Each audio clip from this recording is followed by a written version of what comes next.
What's up, fam? What's up? What up, though? What's Man, up, Cuzzo? I just want to start off, man. I was bumping you in junior high, man. Yo, I told my wife that the other day. She said, "What? Yes, sir. Junior Let me high tell school?" I you. said, "Hey." I said, "Yo, that is super dope. Truly appreciate that. Um, I know we doing it this way. If I knew we was gonna do it this way, I'd have made up a flyer and everything and went. Oh, I can still do that, Dave. Don't worry. Okay, I okay, can work okay, around that. Don't okay, worry for about sure, that. for sure, for sure. You know, I just because um, I just try to cater to the fans. Oh Um, yes. Oh yes. because we have a this is how I look at the situation. We have these platforms to showcase, educate, and show love on these things. So I don't try. I don't. I try to don't leave them out on things like this because they really appreciate. Yes. Um, they really appreciate the journalism. They appreciate different journalism, not just the big time guys. Yeah, The yeah. The little small, guys too. the smaller guys give you it's a little bit more warm and heart to heart. Um, the bigger guys just a script, get it done. Let's get you on, move to the next. Yeah. With guys like yourself that's been doing it, and just a little bit more care, just a little bit more care, and I appreciate the flexes of all that and shit. I appreciate that Man, for I sure. gotta start this off, man. You are the first season guest for season 8, and I always have a Detroit artist as my premiere season guest because Detroit gave me my first shot, and also this is my very first live interview. So What? I'm really glad that Hey, it's yo, with I'm pissed Danny now. and I'm Kyrie. pissed because I could have just made it a little bit more special if I just knew all of that. Because like I say, these little things. What's up, Cuzzo? These little things they special. They Yes. candid to be able to express, tell some stories, um, go a little bit of the script on what's going on in today. This, that, and other. This your first one? What the fuck? Yes, sir. Shit. Because most of them are all pre-recorded, right? So I Yes, don't have yes. time to get set up, but we're like live. I'm like, okay, you know what? Yo, Because I wanted to do this for a while. so for me popping this off like this, I gotta send you some people to do some things with like this. Um, I gotta send you a few people because it's a few people that's doing the lives, this, that, and the other. You're a well-known journalist, so you should be popping these off very frequently. My boy Sensei, the journalist, he do it. My sister Sony, she do it too. And they covering they covering the underground and the major ground. Yes, And with I like that, the major ground. with my sister Sony, I didn't even know that she even did it like that. She was like, "Dang, I've been doing it for over 20 years, but I've been doing it behind the scenes." I was like, "Fuck." So you Oh, did yeah. all these write-ups for all these people? She said, "Fuck yeah." Um, so she said she had to get comfortable being on the film like this and doing it like this now and shit. My boy Sensei, the journalist, he been doing it for some time. He been doing this. He been hitting everybody up. He very candid. That's my brother for life. Anytime I need him in the clutch, he come through. I said, "Yo, I need to get an interview off, and this is them to speak my man." He like, "Yo, Dang, I got you. I'm gone and shit." You know what I mean? For sure. You're a But very humble soul, man. And you know what? Like, we need more artists like you, man, because hey, man, especially artists. yeah, honestly, I truly appreciate that. Um, the humbleness just come from when somebody looked out for you and blessed you with an opportunity. The only thing you can do is turn around and spread that same love. Um, it's important. It is. Dilla got me out of the trenches. If it wasn't for Dilla, I'll still be in Detroit right now. Yeah. I have a particular um, type of state of mind. I don't have a Detroit state of mind. Ooh. I don't have that. That's been gone for 20 Some, plus years. okay. Um, it's a global thing. Um, being able to bless and humble to see the world and see how things move and shake. Not just looking on Discovery Channel. You can, Yeah. I can look at Discovery Channel, and if they have five, they have 5 places on there. I've been at least 4. Oh wow. Yeah, you And travel. in my wildest dreams, I would have never ever thought that I just seen all these places. Do hip It's, hop. it's just starting to reflect and to touch me now as I got older. Because we've been going for years, Oh and yeah. now it's just starting to settle back in. Like, damn, I've been there, I've been there. Sometimes when I sit back and look at my passports, because sometimes they let you keep them, Yeah. sometimes they snip them. Sometimes they snip them so you can't use it, but you can keep it just for this, that, and the other. So I had opportunity to keep 3 and to look into these 3. I'm on my 5th passport right now. To look into these things and see these stamps, all these crazy places, it just blows my mind. Like today, for example, when I woke up, I just wanted to call Dilla. I just wanted to call my boy. I just wanted to call him. I just wanted to say what's up. But I had to soak it up, take me a shower, and smoke one. Man. I know the feeling of wanting to call someone that's not there, man. Because man, like I followed you guys' career like even before, like you even know me. So like I want to take it back to as a young breakdancer in Detroit. Now I understand that you were a breakdancer and you were the last one to be a rapper because you had T3, Frank, Dilla, Batten, all breakdancing around the city, and you were the last one to be a rapper. Is that true? Yo, that's fucking right. You're right. Um, I was the last one, and I remember one time they always going to the studio, and I was sitting on the porch, and I was like, man, I can't wait for my turn to be a rapper.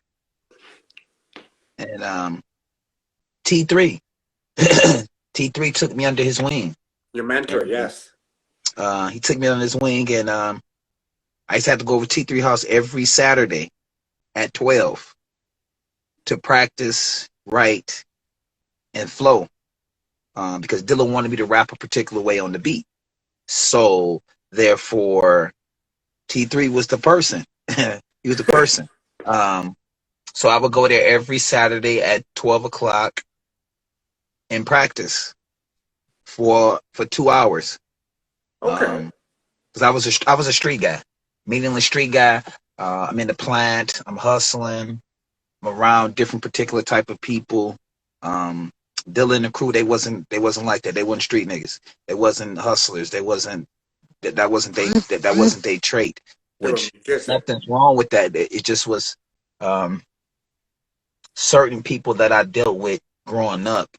Um, they had that particular type of lifestyle, and I was fortunate enough um, to see and be a part of some real wild, crazy things when I was young, before the music settled in.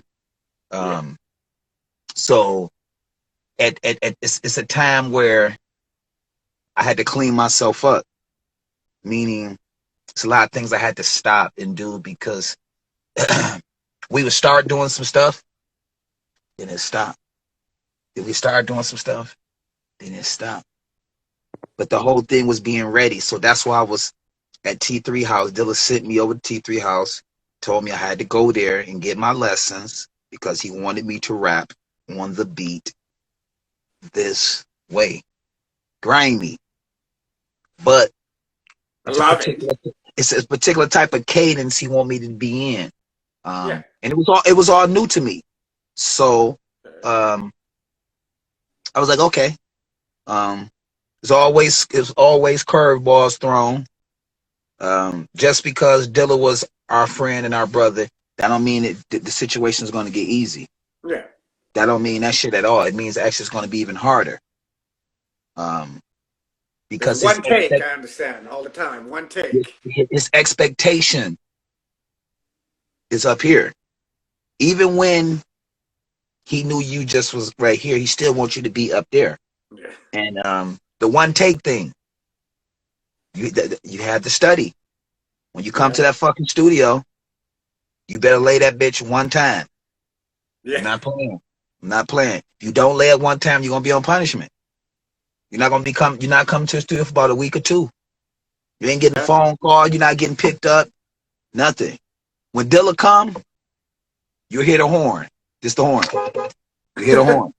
Seriously. So I don't give a fuck what I'm doing. I might be in the crib having sex with a girl. I gotta get out there, put my dick in the sink and get out the crib. Cause he out there waiting. Rhymes. He out there waiting. So it was just like that. So his expectation was up there. So we had to learn, we had to study. It's not playtime in a studio. The only time I would say in a semi-playtime is when Dilla might be listening to some records. Okay. Or we might be doing a mix. Other than that, ain't nobody in the studio. Ain't nobody can't come to the studio. None of the homies, party, chicks, no. We in there to work. Period. And you know what I mean? Were a few essentials were weed and magazines, I understand, right? Yes, weed and magazines. This is the trade. I taught Frank and Dilla how to smoke weed. I taught them how to smoke weed and roll weed. That's one of my questions, actually. They didn't know. I showed them. One time Dilla came back from tour, and he had been around a lot of artists and stuff, and everybody who's around was smoking weed heavy. He's with Black Thought. He was smoking weed heavily. Black Thought smoked like crazy. Goddamn. He want straight backwoods. He don't want no swishers. He don't want no paper. He want backwoods. So Dilla couldn't handle all that.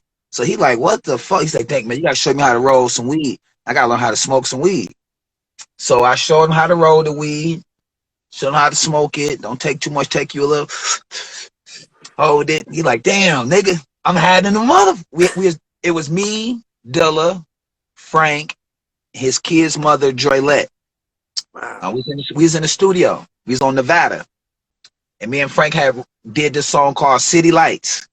This song was fucking crazy. Crazy. So this is the first time Dilla getting high. So he in front of the board. We in backup. We can't see his face. He turned around. He said, "Yo, they ain't fucked up now, Dank.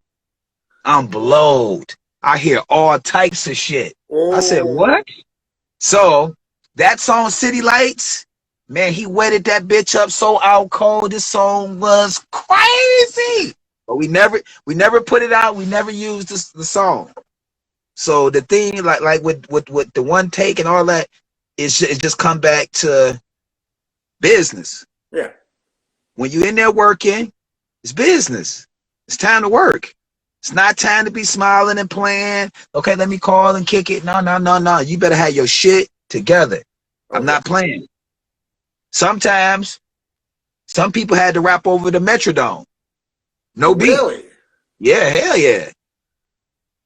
If you a weird, if you a particular type of individual, that's what he gonna make you do. Period. That's just part of it. And another thing, don't fall in love with no beat. Ooh. Fall in love with the song. Don't fall in love with the beat, because that motherfucker will get replaced at the drop of a dime. Oh, that's a gem. So don't fall in love with that. Yeah. That's a whole gem right there. Wow, I hope somebody samples that.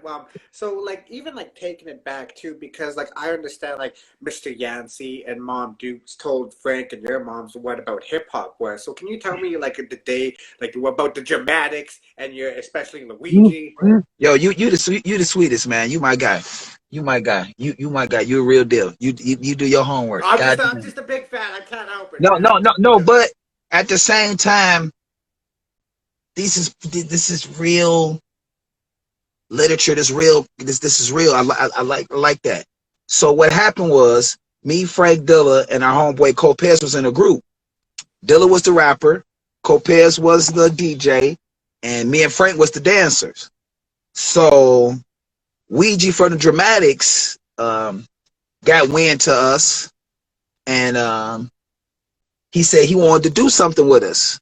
So this when it all started. This when it all fucking started.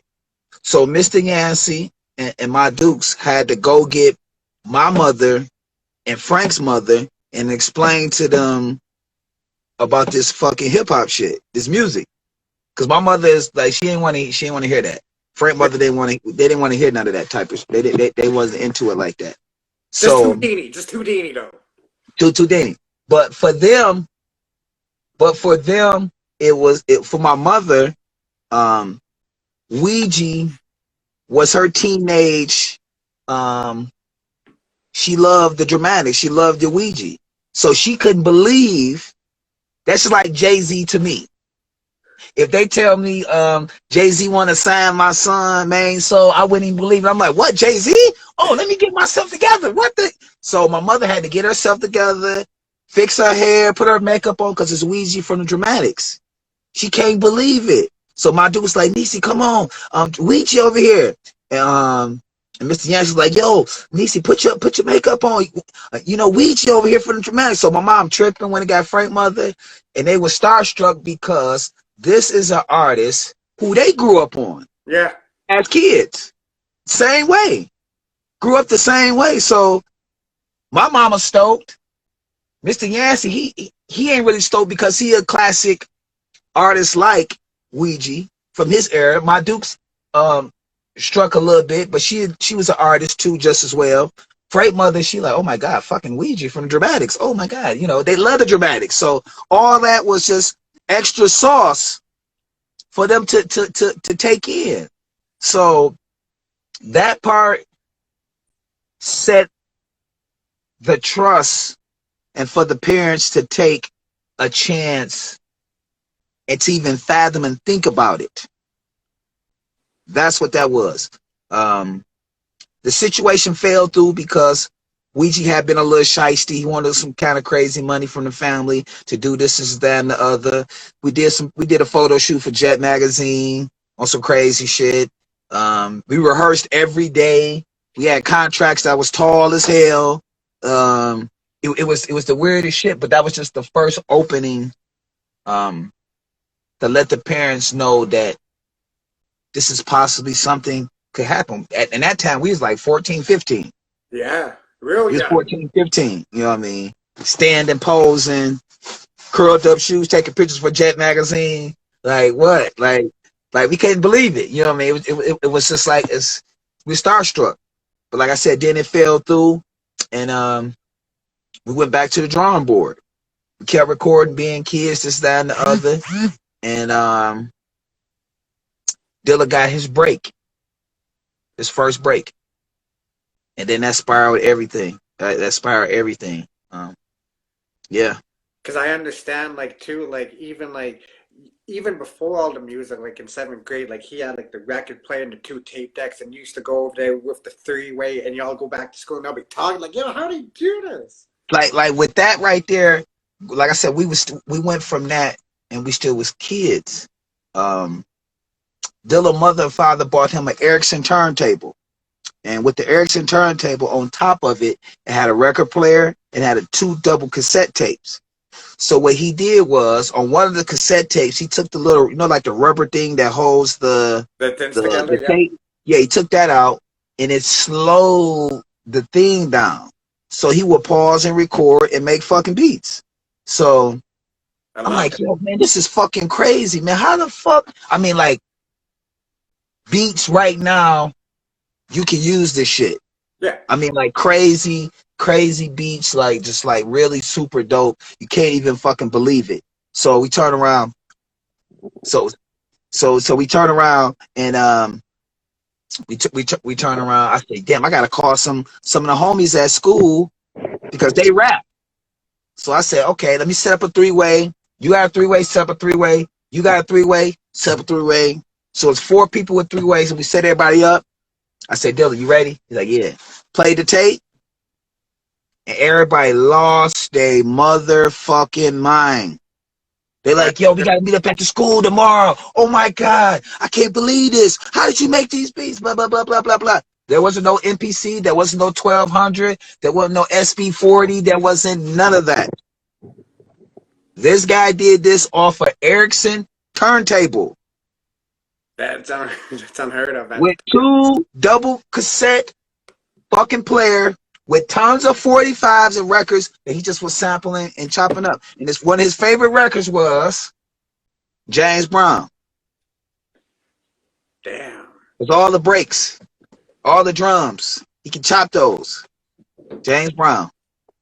James Brown, man. Classic. Those records too, and like that time in like your life too, is like they say like it's all about the people you meet in your life, and like you guys were friends in 1984 before all the music. So for you guys to actually have like the impact that you guys have on hip hop, it was like it was an unwritten destiny that came to life. I truly appreciate that. All I've done was be a good friend, a good brother. I knew he was great. I knew he was different. I knew he had a particular type of talent when nobody even knew. I knew it. Even like we had a music class together. And the music class, I took the music class because I didn't want to go to the gym. Because we had to take a shower, and there used to be some weird fucking niggas that worked at older men that worked in the showers. Are kind of weird and shit. So I was like, man, I'm not taking no shower in front of these old ass men. Fuck that shit. I'm taking music. So I took the music class. So I'm thinking I'm just gonna be playing the piano, playing the drums. Nah. This music theory, everything. I'm like, oh my God, I am fucked up. Why did I take this shit? Oh my God, I fucked up. So the first semester I got a big ass F. Failing. Next semester, I can't get out the class. Can't get out. I gotta stay. I'm like, damn, this is fucked up. Guess who come walking through the door? Dilla. My nigga, what up? What you doing in here? Yo, I just took this class and I ain't want to go to the gym. I ain't want to go there, motherfucking either. You see, used to be a gym teacher called Mr. Magoo. And this nigga was a weird ass guy. So what Dilla did for me, he taught me how to play all of the hip hop shit. Salt and Pepper, Slick Rick, Paid in Full, Houdini, Public Enemy. And with him teaching me how to play all that hip hop music, I learned the notes. Okay. The music theory. So we be in class, we doing the tests. Bum, bum, bum, bum, bum, bum, bum. You just say certain things. And I know exactly what the fucking note is. Paid in Full. Oh my God. Salt and Pepper, push it. Bam, bam, bam, bam. He'd do shit like that, and I would know exactly what it is. And after it was all said and done, I got a motherfucking A+ out of that class. Damn. A+. Could not believe it. Could not fucking believe it. That was the best feeling ever. Did the winter concerts, playing the bass, the cello, the violin, all because of Brother Dilla. All because of Dilla. Real shit. Wasn't for him, I would not even, man. Shit. And like real shit. What I like about like how I found you guys, in the most organic way. Junior high, it was the high school dance. You know, I was looking for some shorties. McNasty Filth came on. And that's the first time I heard of you guys. Like I knew of J Dilla, but when I heard that McNasty Filth, I was like, I need everything. Everybody don't know the story of McNasty Filth. So I'm gonna give you the story of McNasty Filth. See, with McNasty Filth, that's a legendary song. Shout out my brother Mad Lib for that. But it almost didn't happen. Really? Yeah, because that wasn't a planned song. We was in the basement. We was in Dilla studio, and we was working on the J Dilla record. Okay. And so we was going through some beats, trying to pick a beat that we was gonna use for Frank N Dank for the album. So we going through them. So we start from one. The first beat. Crazy. What? Oh my God, man, Lib, you crazy, man. Beat 2. Oh my God, Madlib, you crazy. Beat 3. Man, this nigga on some shit. What the fuck? So this is the regimen. Frank have to read a magazine. Double XL, Source, Card Book, or something. Frank reading a magazine. I'm rolling a blunt. I'm telling a story from our childhood past.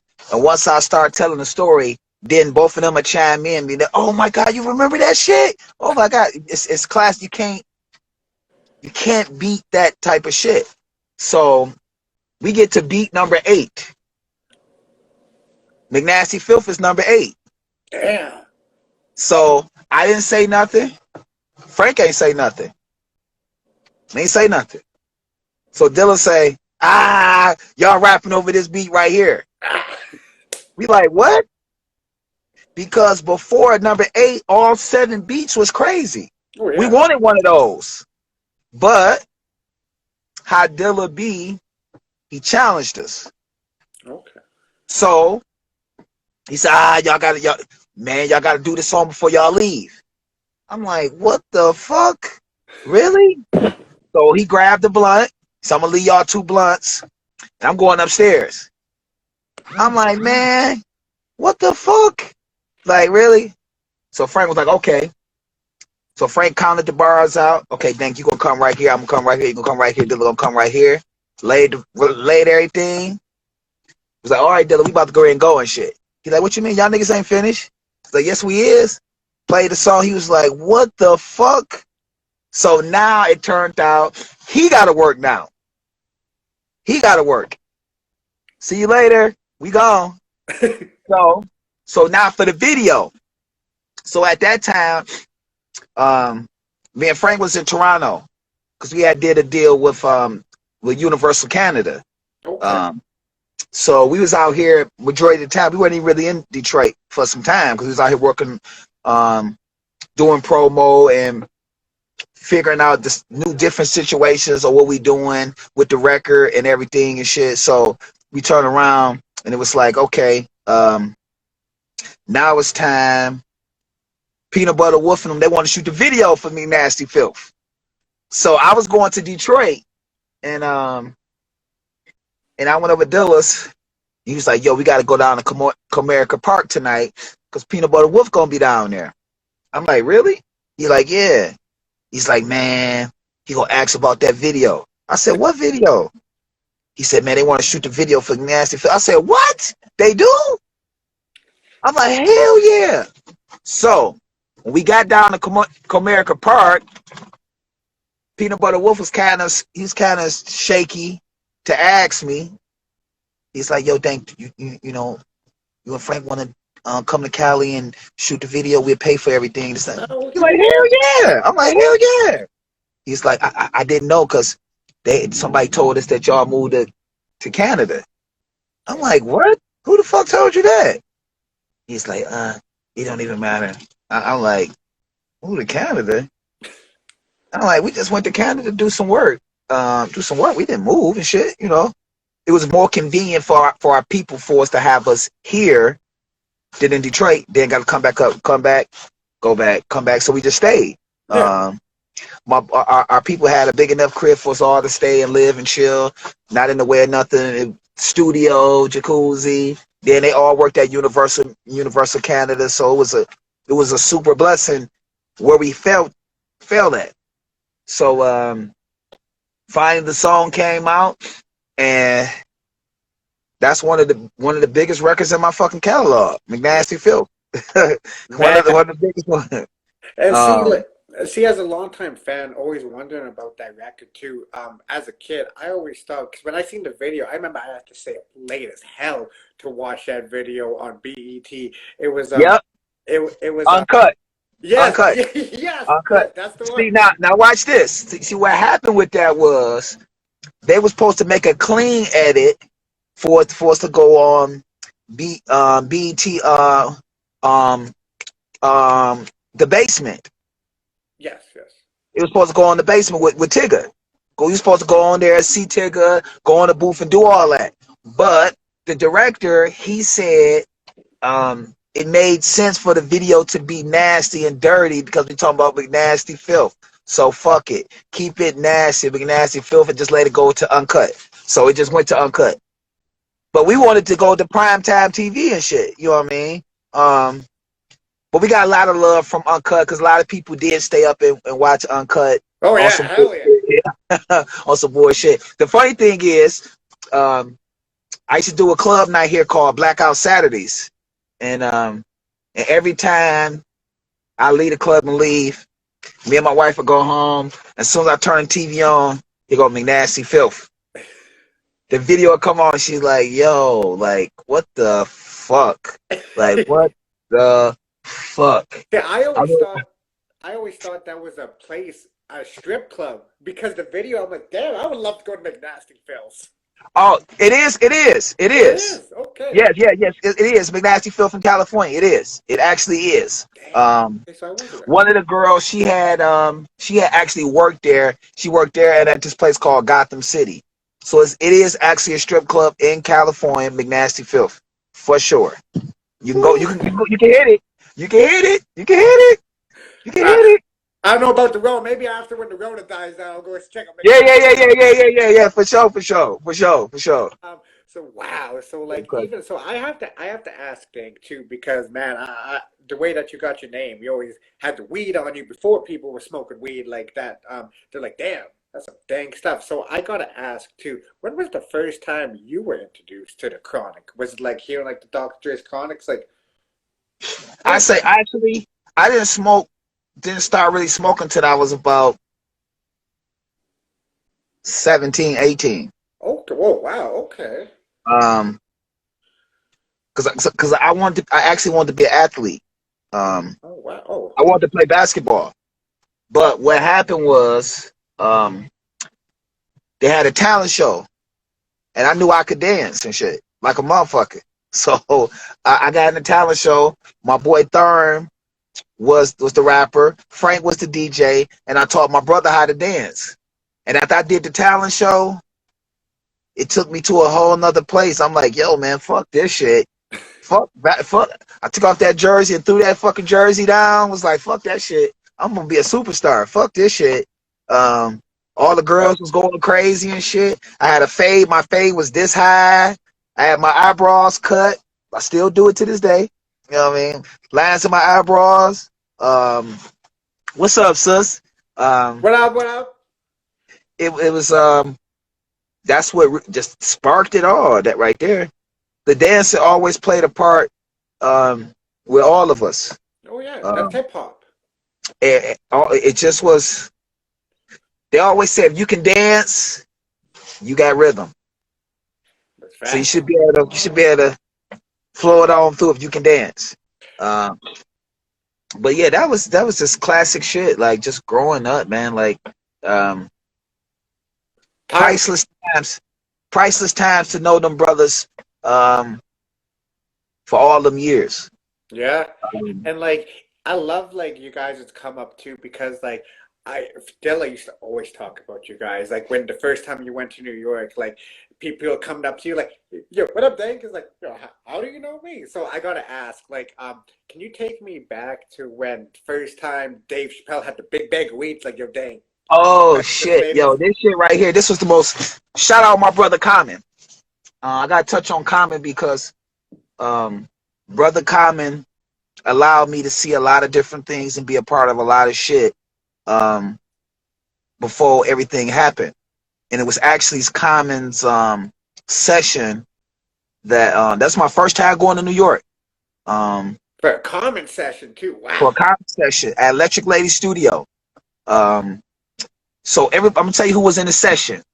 We got super legendary engineer Bob Power. Ooh. Legendary. He ain't touched everything. What's up, Cuzzo? What's up, Chi-Town? Striking stores right now, y'all. Blessings. What up, y'all? He touched everything. Jimi Hendrix Cat. Common.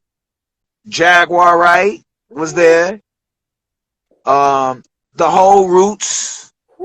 Talib Kweli. Mos Def. High Tech. Dave Chappelle. Busta Rhymes. Case. Who else was in there? Somebody. It was one more person I missed. I'm trying not to miss. Um, but it'll come to me in 1 second. Okay. So, Damn no. that was a superpower. So everybody said, "Hey, what's up, Dang?" I'm like, "Damn, how the fuck you like?" You And, busted and, rhymes. Dylan, and Dylan would just smile and laugh like, "Told you, nigga." Common, Calm like, "Dang, what's up, boy? What's up? You good?" I'm like, man, I couldn't believe it. I'm in fucking Electric Lake Studio. I'm in New York City. Like, goddamn. I'm from the hood. I'm from the set. I'm from the east side, man. This shit don't happen like this. On the grace of my brother, he had me there. Um, the whole session, chilling with Jaguar. She's like, "What up? What up?" Um, my boy, Black Thought. Always love. Always. My boy Philly Frank. Always love. Questlove, always love. Malik B. The whole fucking crew. Everybody knew who exactly where I'm thinking. What up, baby? I'm like, how the fuck this nigga like? And this all Dilla would say.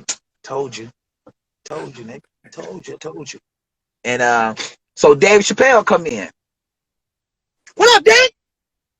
What up? What up? So everybody laughing and shit. He ain't even said nothing funny yet and shit. So everybody laughing and shit. He like, "Oh, you up in Canada. So I know you smoking this green shit. You smoking this good shit."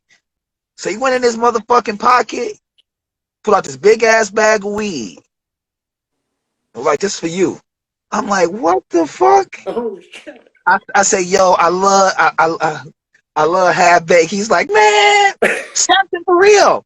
Samson for real. Smiley face for real." He said, "Look, I got some right here." And he pulled out one of them bags with the smiley face on it.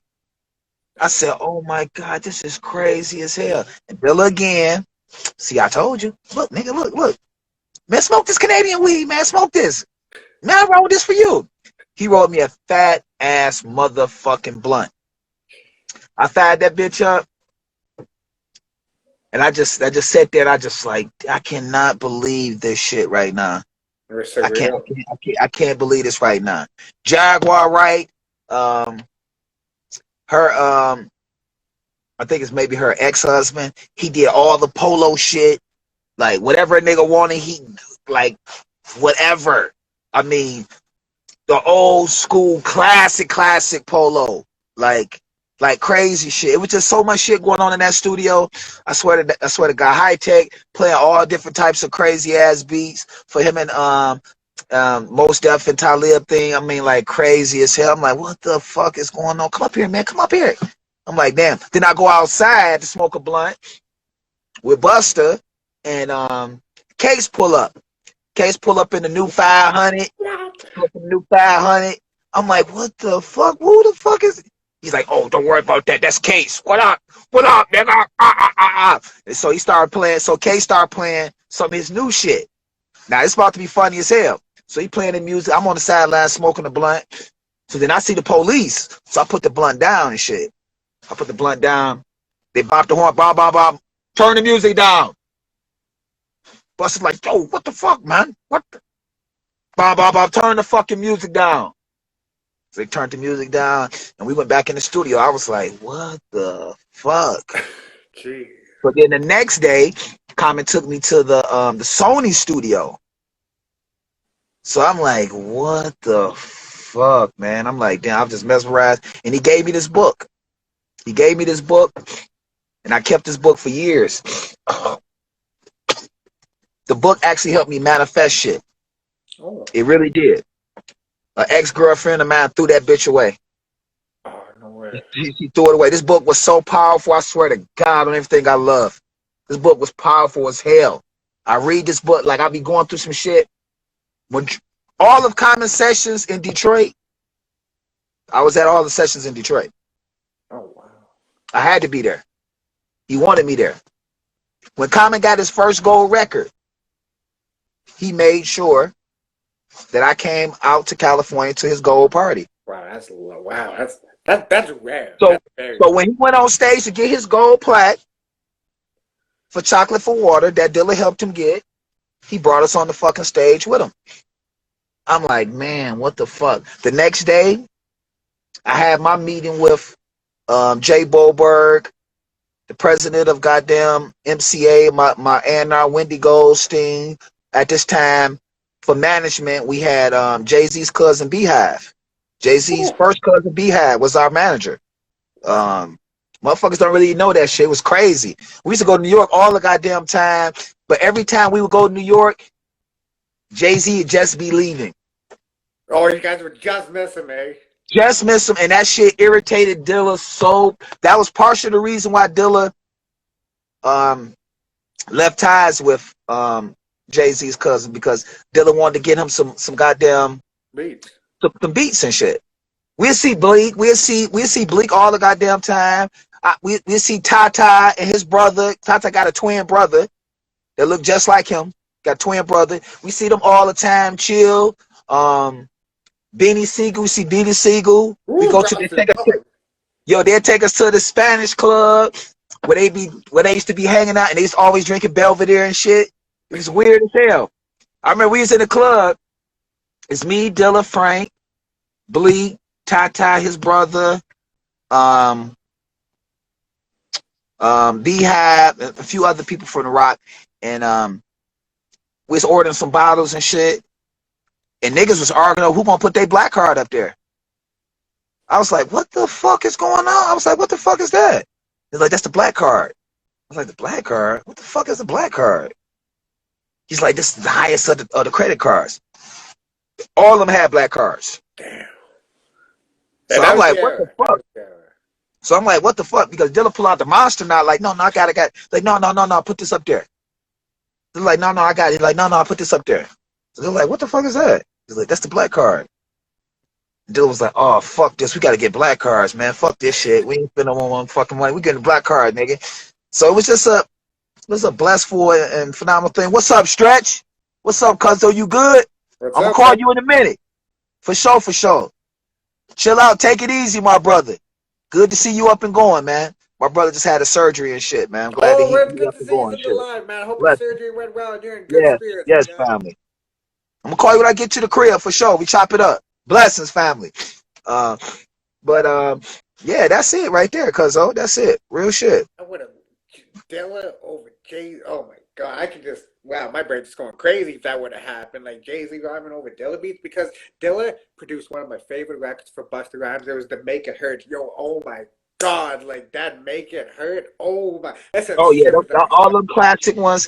Even like when Dilla first started, he'd be at Tips. He would stay at Tips for months at a time. He'd come back. He'd be so charged from being there with Tip and Fife and Ali Shaheed and fucking with Mobb Deep. He like, yo, man, I gotta y'all my Mobb Deep. We gotta do this. We gotta do that. Blah blah blah blah blah. He had this vision from seeing there and being there with Mobb Deep and producing that he had for me and Frank. So I'm gonna go back to like what I said. We'll start recording. We'll stop. We'll start again. Then we stop. The last time we started, we just kept going. Wow. That's the time when he was ready. So that's the time, like, he came back from tour and he's like, dang, let's smoke some weed and shit. I was like, okay. So I went and got some blunts. I had a 1987 Toyota Cressida.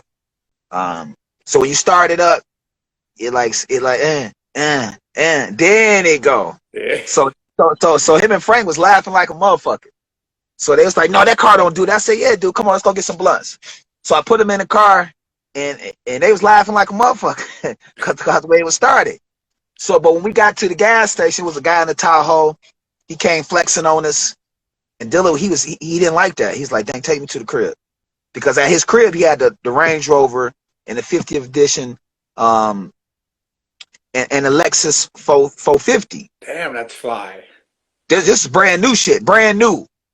0 miles on both of these trucks. Ooh. And to have this shit in the hood at that time, you had to be a super drug dealer.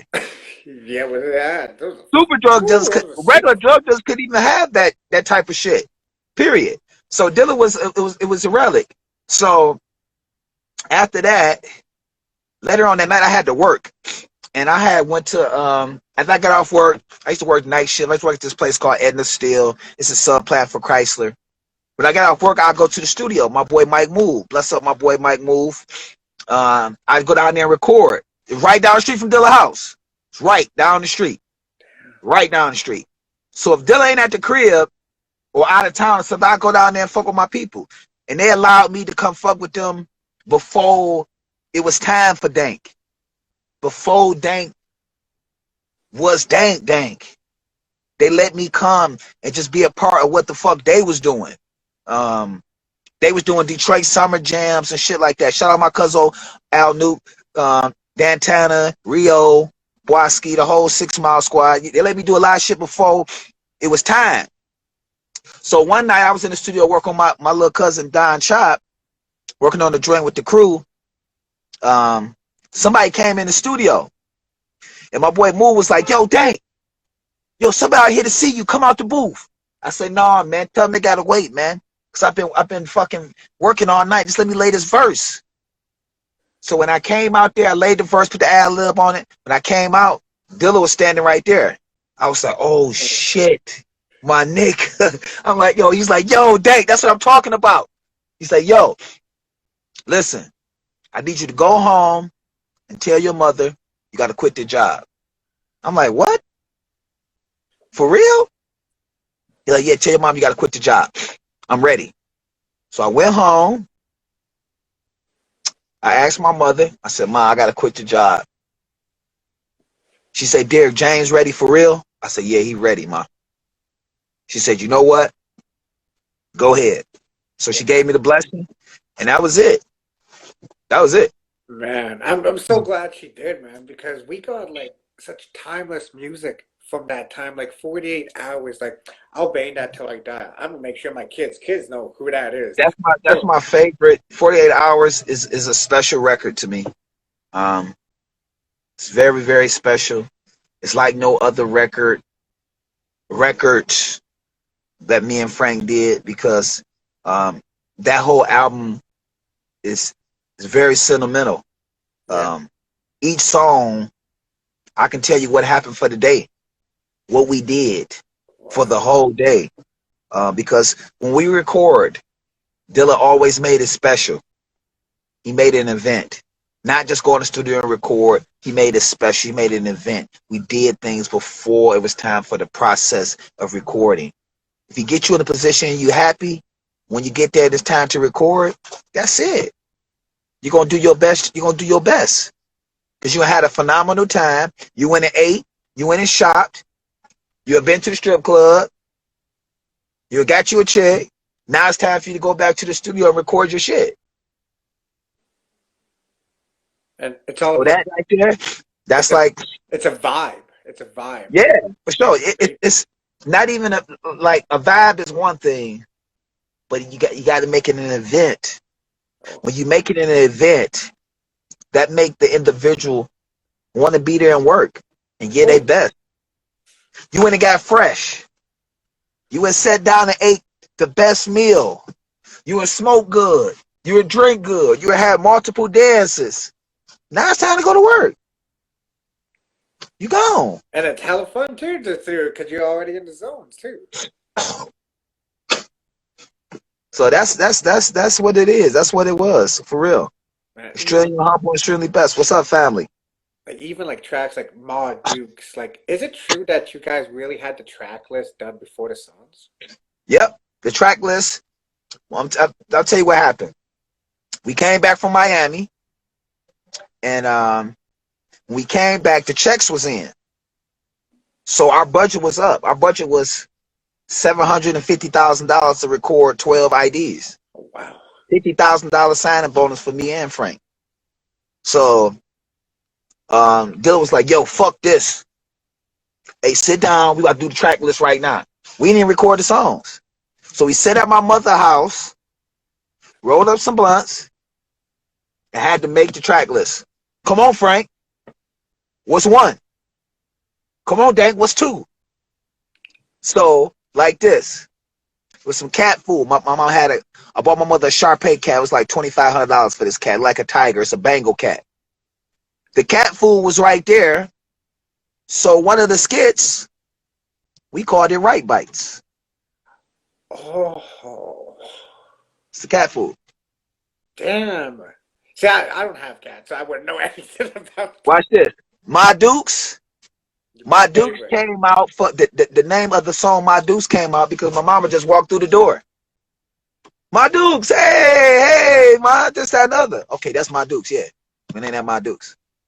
See, even the track Weed, listing creation sounds like an event, like what you said before. the weed, marijuana, because we was rolling some weed. That's marijuana. Fuck, all these things, we was doing it right fucking there. It had to be right there, right then. And once we got that done, because we already did the album was already done. But Dilla made us scrap the whole thing. Yeah. Because the reason why he made us scrap it is because when it came down to record, when it came down for the process to be in the studio to bring the album up, we wouldn't have had to do no work because we already recorded it. He would have had to do all the work. He had to do mix and master and get all this together. We didn't have to do it. We already did everything. So he reversed the situation. Scrapped all the beats, scrapped the rhymes, and we had to do all new shit. So when we was in California in the meeting for Common's Gold record, now watch this. We sitting at the round table.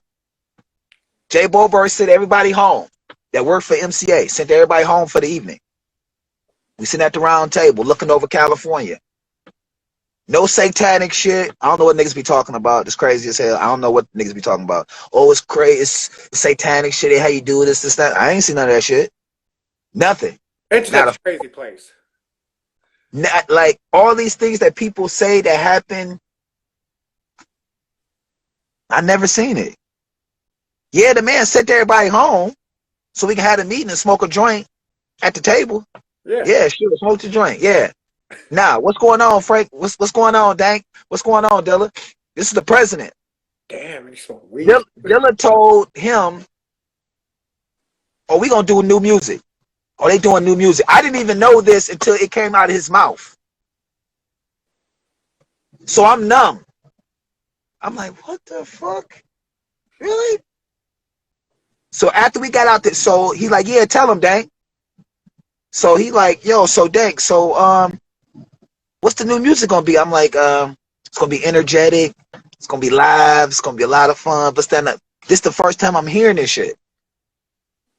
So I'm like, what the fuck, man? Like, holy shit. So after the meeting, I was like, yo, what the fuck going on? He's like, yo, we just gonna do new shit, fuck it. I'm like, we not gonna use none of that shit? He's like, nah. Maybe one song. That motherfucking original 48 hours? Y'all couldn't even understand it.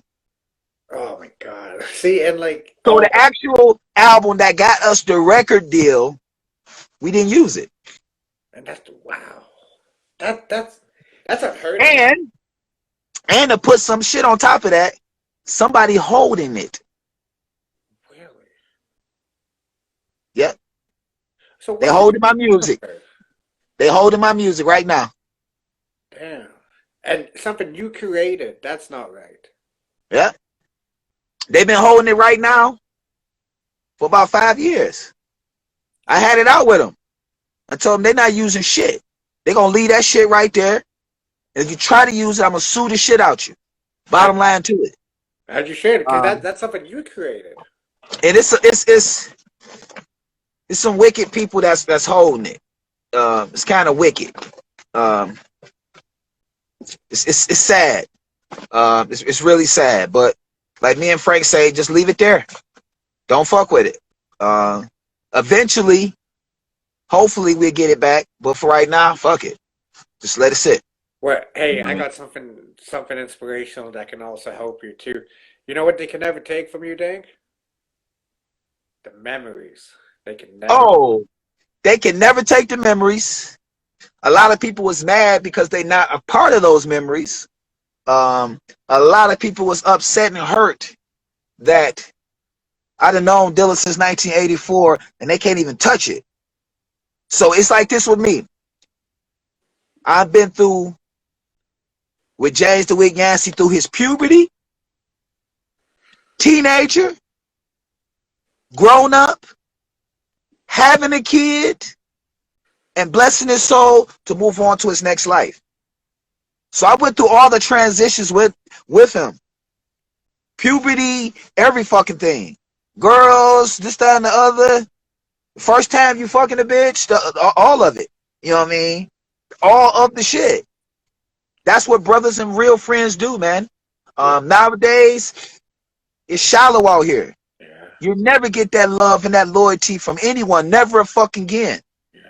If you know someone for many, many years, you keep them close, you keep them tight. Yeah. You stay solid with them. We in a lost last breed of everything, man. Yeah. Everything. The good ones is passing on. Yeah, that's very true, man. That's very true because like genuine people are hard to come by in this world and we're in. But it also like there's people like me and you out there who like know like the value of things like this, and this is why we carry on the legacy of something like that because you know who you Yeah. are, and you know like the genuine love that you receive too, and. You can see the thing that I admire about you. You can be cocky as hell, like yeah, I did that, but you choose to show love, uplift other people. You know how rare that is. That's rare. If I was to be cocky and be a dickhead, it wouldn't get me nowhere. It just really be it just would be a disrespect to everything that we have built and been able to do. Showing love and being humble, people don't know what that is no more. They don't understand that. Fuck putting somebody. If you my people and I fuck with you like that, I'm gonna put you on my wall, not just my story. Yeah, I What? noticed that on your main page, like on the where everyone can see. For now, at this point, right now, I have put up 16,000 posts. Oh wow, 16. I don't have 16,000 followers. People are so stush with me, they can't gauge the angle. And with me, there isn't no angle. Show love, support. I'm gonna do the same thing. There's no hate on my blood. I want everybody to fucking win, whatever you do. I don't give a fuck you on the corner selling grapes or you in the biggest trap in the fucking America. I still want you to win. Yeah, that's very true. That's just what it is. When you have a mindset like that, you can't do nothing but get blessed. Yeah. And the biggest blessing that I have received, besides my mother and father bringing me in this goddamn world, is my brother putting me out here in this world with this music. Yeah. So if I can help anyone, I don't give a fuck if I'm just having a conversation with you. I'm going to do it. If I say I'm going to do something, that's what the fuck I'm going to do. I met a lot of phenomenal people on Instagram. That's actually family now. I know a lot of people that had X'd they self out that was family over fuckery. And they have been removed with solid people that appreciate. The thing is with this right here, if you can't appreciate your people, I don't even know what to tell you. Yeah. I don't even know what to tell you. If you can't appreciate the journalists, the bloggers, the people that give us an opportunity to be on their platform to tell our story, it's an injustice. It can't just be about you. You got to spread that love around the whole fucking board. Yeah. Because it comes from the small people, then the big people recognize. Because once you put that genuine story out there, that's it. And That's it, man. and it's even Yeah. better too when like the journalist is a fan and actually knows stuff about it instead of just winning it. Like I got two more questions for you, and then we'll let you go because I know you're busy, man. But I gotta ask, do you still have the microphone, the Michael Jackson microphone that J Dilla bought you? I wish. Man. I wish. Yeah, because I honestly wish. Me and Frank helped him build that studio. yeah. We helped pay for that fucking studio. And the reason why we got that studio made at Dilla House was because we couldn't book enough time in Studio A. Because at that time we had Royce, D12, D12, and Frank N Dank. Everybody using the same fucking studio. So Royce might book for the goddamn month. We can't get no booking. D12 might book for the month. We can't get no time in. So once we got a chance to book, Dilla booking that bitch straight all the way the fuck up. So to complete things, so then you got Frank N Dank and Dilla. So we come in at 9 o'clock in the morning. Our session end at 5. Then it's time for Dilla's session. Soon as ours done. So we moving from our session going to Dilla's session. And once Dilla's session is done, Royce coming in for his session. And once Roy's session is done, D12 coming in for that goddamn session. So it was like Studio A was a legendary place where they knew what the fuck what the deal was. yeah, They catered to the sound. They knew what we needed. All love to the other little studios in Detroit, low key ones, this is that, another legendary shit. But that Studio A, Todd, my boy Todd, the engineer, man, he got that bitch. He's had that bitch slapping on point. On point. Whatever you needed. Merlin and her husband, phenomenal people. You know what I mean? Blessings. Yeah, for real, for real. yeah. And see, like, that even sounds like, I love how you put it like that, like as event, because you want it to be around that energy. And when you want to be around it, that's what makes something timeless, because we're in 2020 and we're still talking about this record. So that's what I love about like an artist like yourself, because like you even released some music in 2020, like with the stem control. I was bumping that the strike. I was like, ooh, yo, and like I can only imagine like the music that you have that you are gonna be releasing in the future. So I don't want to take up most of your time, Dink. So I like to end off each interview, because when I used to listen to interviews before all this, Yes. I used to want to hear like the inspiration, even if it was like 15 seconds of inspiration. I was like, oh, I felt that. So maybe there's somebody out there who really looks up to you and really needs to hear this. So with that being said, do you have any words for somebody in a dark place trying to see the light? What's up, Nitty? The words I can say to everybody, stay humble, man. Stay humble. Showing love don't cost nothing. Be who you are. No, it's not a motherfucking option. Keep working. No matter if you're down here, moved up here. Stay sucker free. And always show your people that unconditional love and support. I'm going to keep drilling this shit in y'all head. Love don't cost nothing. It don't. Maybe even like this. You may not even like that shit. Still show that love. It's tons of shit I don't like. But guess what? It's the respect value. I'm going to show you that love. Because we all need that. We all need that push. That's what's up. Damn. Bless the family. You dropped a lot of gems in this, Dank, man, and like I'm a little bit starstruck right now, man, because I was like, wow, this is Dankery Harv. Hey, man. Hey, man, I appreciate you, my brother. I appreciate you. I'll tell you this. You keep going hard. You keep being great. You keep pushing this platform for people like myself and more blessed people that's solid to come through and bless you with some good stories and a good interview. I appreciate you, my brother. It's a long time coming, man. Hey, Junior high school, my G. Junior high school, my G. That's fact. That's fact. Fact. Facts. I was still a virgin. Real fact. I was still a virgin. Facts. And For sure. anything that you need, I'm always very loyal to my guests. You're welcome back anytime. All you gotta Hey, do man. is just I ask. appreciate you, my brother. I appreciate you 1,000. Yo, everybody out there, thank y'all. I appreciate y'all 1,000. I love y'all 1,000. I appreciate all the love. All of it. Make sure you go get that organic on all major platforms. Go get that Frank N Dank St. Louis on all major platforms. Go get that A New Day on all major platforms. Go get that 100% Proof on all major platforms. Go get my new shit Strike right now on all major platforms. Go stream that shit, y'all. Don't worry, Listen.